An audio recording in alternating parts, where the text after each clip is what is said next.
Hello my dear students, मैं विकी राय आज के इस काव्यमयी क्लास में आपके सामने अपनी कविता निराला जी की कविता कर लीजिए, अट नहीं रही है के साथ उपस्थित हूं। मुझे उम्मीद है कि आप मेरे भाव सौंदर्य को समझकर इस कविता के मूल भाव को अपने दिल दिमाग में केंद्रित करेंगे और एक अच्छी तरीके से इस चैप्टर को अपने दिमाग में अवतरित करेंगे। मेरे प्रिय छात्रों, कल मैंने आपको निराला जी की ही एक अन्य रचना उत्साह से आपके मन के तरंगों को जोड़ा था। आपको मैंने कल ये बतलाया था कि निराला जी ने अपनी उत्साह कविता के माध्यम से नवजीवन की काव्य रचना करने वाले कवियों को अपनी नूतन कविता में बादलों के समान क्रांति का स्वर भरने की प्रेरणा दे रहे हैं। जिस प्रकार चमकती हुई बिजली जब धरती पर गिरती है तो धरती के सीने को चीर कर रख देती है, उसी प्रकार से उस बिजली की चमक और कड़क के समान नवजीवन की काव्य रचना करने वाले कवि अपनी नूतन कविताओं में विप्लव, विध्वंस और क्रांति की चेतना का स्वर भर करके समाज को एक नई गति और दिशा दें। ये मैंने कल आपको बताया था। और दूसरी अपेक्षा भी मैंने आपको बतलाई थी कि कवि बादलों से ये भी अपेक्षा करता है कि तुम जरा परोपकारी बनो। वो कैसे? कि गर्मी से जो बेहाल लोग हैं, जो इनका तन मन गर्मी से अत्यंत व्याकुल हो उठा है, अनमने मन से हो गए हैं, उनके लिए तुम बरसात करके इस तप्त धरा को अपनी जलधारा से शीतल कर दो, जिससे लोगों को इस गर्मी से निजात मिल सके, राहत मिल सके। ये दो मुख्य चीजें कल आप लोगों ने जानी थी और समझी थी। मुझे उम्मीद है कि आप इसको स्पष्ट रूप से अपने दिल दिमाग में केंद्रित कर चुके हो। उनकी एक अत्यंत खूबसूरत रचना आज आपके सामने प्रस्तुत है, जिसका शीर्षक है अट नहीं रही। अटना का अर्थ होता है समाना, अर्थात समा नहीं। प्रश्न उठेगा मन में, क्या नहीं समा रही? तो जवाब होगा फागुन की सुंदरता, फागुन का प्राकृतिक सौंदर्य। फागुन एक ऐसा महीना होता है जो मदमस्त होता है, अर्थात प्रकृति में ही नहीं बल्कि मानव मन में श्रृंगार रस की धारा में डूबा होता है। लोगों के चेहरों पर निखार होता है, लोगों की सुंदरता में निखार होता है, लोगों के तन मन में निखार होता है, अर्थात निखार ही निखार। ये होता है फागुन के महीने की विशेषता। श्रृंगार रस में दुनिया डूबी रहती है। नर नारी बूढ़े जवान सब के सब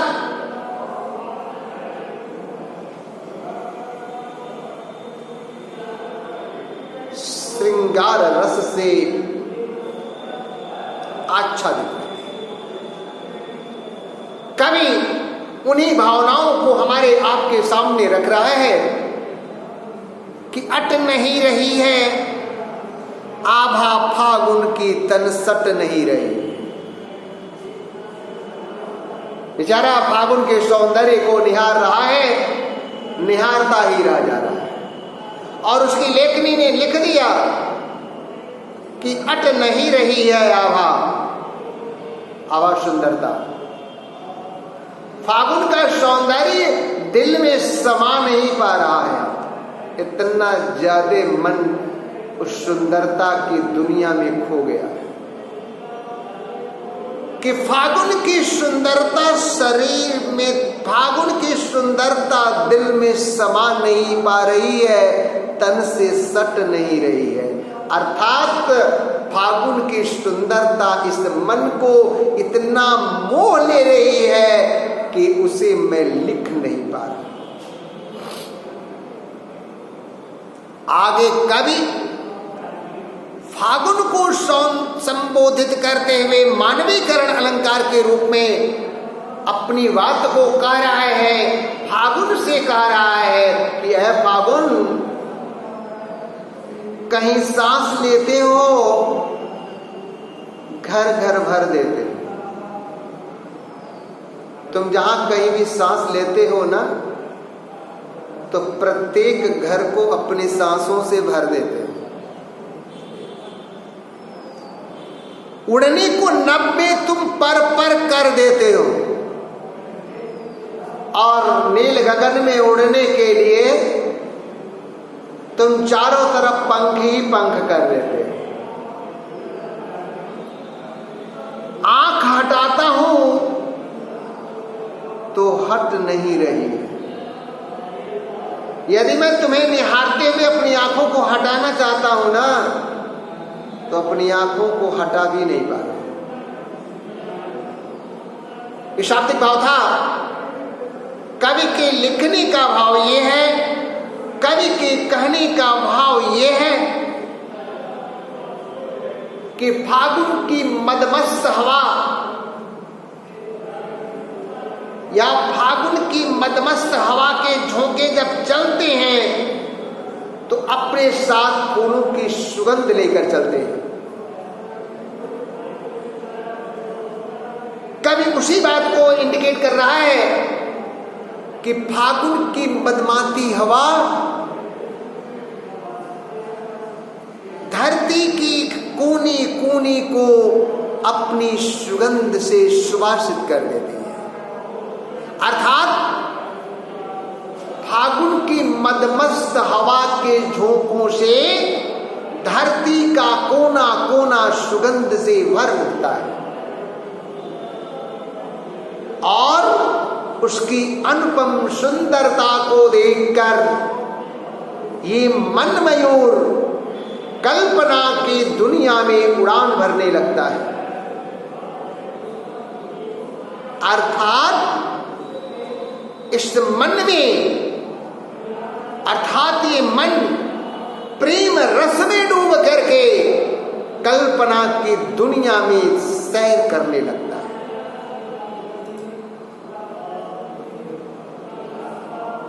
फागुन का सौंदर्य देखते ही बनता है। यदि उधर से व्यक्ति अपनी नजरें हटाना भी चाहता है तो हटा नहीं पाता है। कहने का तात्पर्य यह है कि फागुन का सौंदर्य से सारी दुनिया सराबोर रहती है। प्रकृति में ही नहीं, मानव मन में भी सुंदरता ही सुंदरता नजर आती है। तन मन सौंदर्य से निखर उठता है, तन मन प्रेम से निखर उठता है। कवि आगे कह रहा है कि पत्तों से लदी डाल, कहीं हरी कहीं लाल। आप देखते होंगे कि जब फागुन का महीना आने को होता है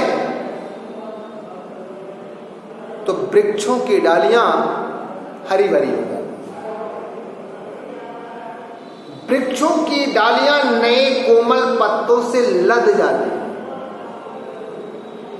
कभी उसी बात को इंडिकेट कर रहा है, कुछ कभी उसी बात को हमें बतला रहा है कि वृक्ष के फूलों से के पत्तों से लदी डाल फागुन के मौसम में प्रत्येक डाली पत्तों से लद जाती है, कहीं हरी कहीं लाल। कहीं हरे भरे पत्तों के कारण डाली हरी दिखलाई देने लगती है,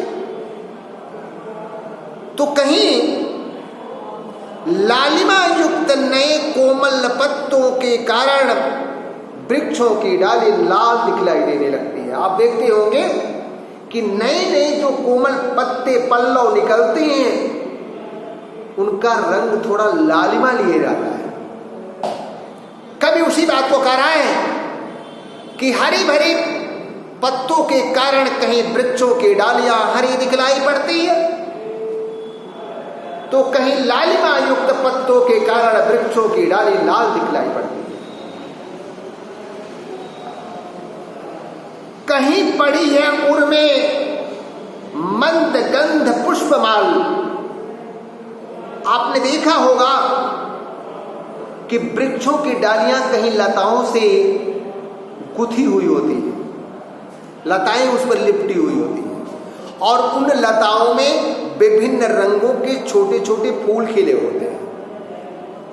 कभी उन फूलों को देखकर उसको लग रहा है कि जैसे इन वृक्षों की डालियों में कहीं फूलों की माला पड़ी हुई है, कहीं पड़ी है उर में मंद गंध पुष्पमाल।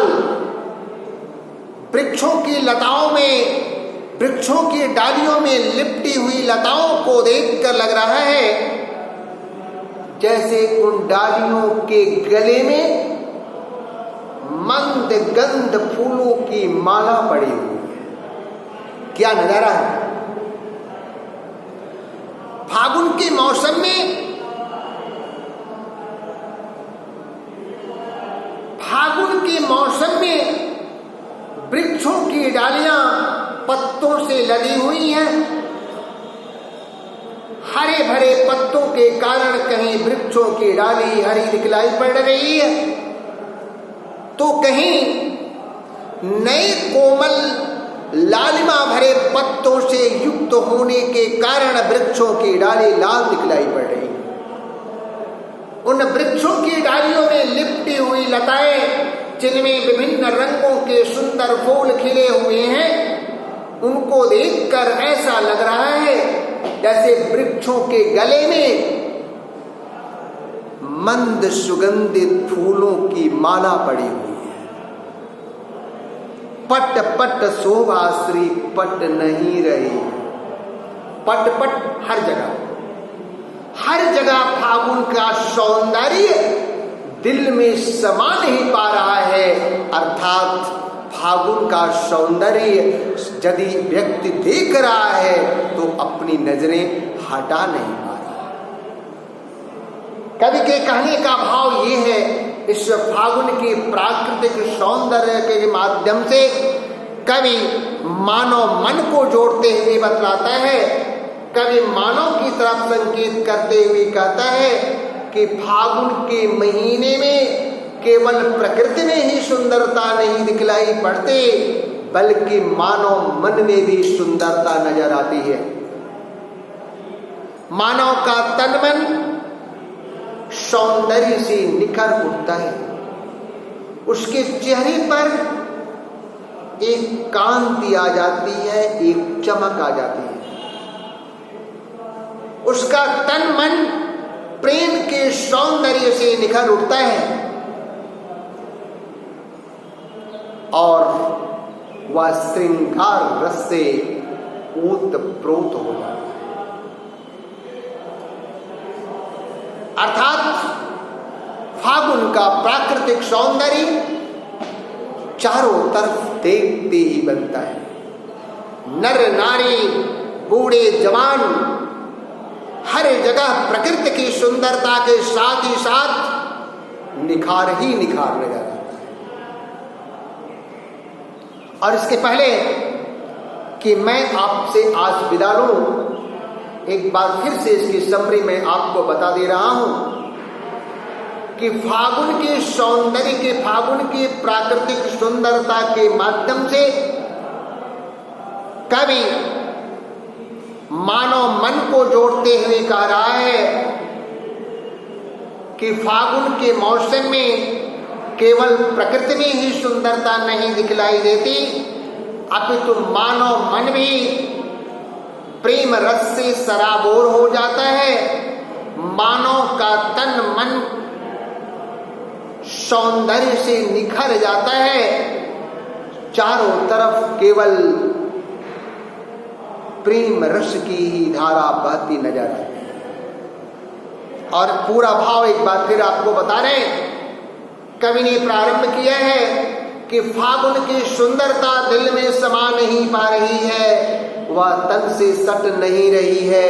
कहने का भाव ये है कि फागुन का अद्भुत सौंदर्य से यदि नजरें हटाना भी मैं चाहता हूं तो हटा नहीं पा रहा। कवि फागुन को संबोधित करते हुए कह रहा है कि ऐ फागुन, तुम जहां कहीं भी सांस लेते हो, प्रत्येक घर को अपनी सांसों से भर देते हो। उड़ने के लिए नभ में तुम चारों तरफ पंख ही पंख कर देते हो। यदि हम अपनी नजरें हटाना भी चाहते हैं तो हम हटा नहीं पाते हैं। लिखने का भाव ये है कि फागुन की मदमस्त हवा के झोंकों से धरती का कोना कोना सुगंध से सराबोर हो जाता है। धरती का कोना कोना सुगंध से सराबोर हो जाता है और प्रकृति की अनुपम सुंदरता को देखकर ये मानव मन कल्पना की दुनिया में उड़ान भरने लगता है। और फागुन की सुंदरता से यदि नजरें हटाने की भी चाहता है तो व्यक्ति अपनी नजरें हटा नहीं पाता है। आगे कवि पुनः इस बात को कह रहा है कि फागुन में प्राकृतिक सुंदरता देखते ही बनती है। वृक्षों की डालियां हरे भरे पत्तों से, वृक्षों की डालियां पत्तों से लद जाती हैं। कहीं हरे भरे पत्तों के कारण वृक्षों की डालियां हरी नजर आती हैं, तो कहीं नए सुकोमल पत्तों को धारण करने के कारण वृक्षों की डालियां लालिमा युक्त नजर आती हैं। कहीं वृक्षों की डालियों पर लताएं लिपटी हुई होती हैं, जिनमें विभिन्न प्रकार के रंग बिरंगे फूल खिले होते हैं। उन फूलों को देखकर ऐसा लग रहा है कि जैसे वृक्षों के गले में मंद सुगंधित फूलों की माला पड़ी हुई है। प्रकृति की इस सुंदरता से, फागुन के इस सौंदर्य से, फागुन का यह सौंदर्य धरती के हर कोने में दिखलाई पड़ता है। उससे धरती का कोई भी कोना ऐसा नहीं जहां ये समान नहीं पा रही है। अर्थात धरती के हर कोने में केवल सौंदर्य ही सौंदर्य नजर आता है। लिखने का भाव ये है, कवि के कहने का भाव ये है कि फागुन का अनुपम सौंदर्य प्रत्येक मन को मोह लेता है। केवल प्रकृति में ही सुंदरता नजर नहीं आती, अपितु मानव मन भी फागुन के महीने में निखर उठता है, उसके सौंदर्य में निखार आ जाता है और उसके साथ ही उसका तन मन प्रेम रस के आनंद में डूब जाता है। चारों तरफ केवल खुशियां ही खुशियां नजर आती हैं। मेरे प्रिय छात्रों, अट नहीं रही है इस कविता का यह भावपूर्ण संदेश आपने समझा और सुना। मुझे उम्मीद है कि आप इसको अच्छी तरीके से अपने दिल दिमाग में केंद्रित करेंगे और मनोभावनाओं को समझते हुए इस चैप्टर को अच्छी तरीके से याद करेंगे। कहीं कोई कमी हो तो उसके लिए माफ़ करेंगे। धन्यवाद। नमस्कार।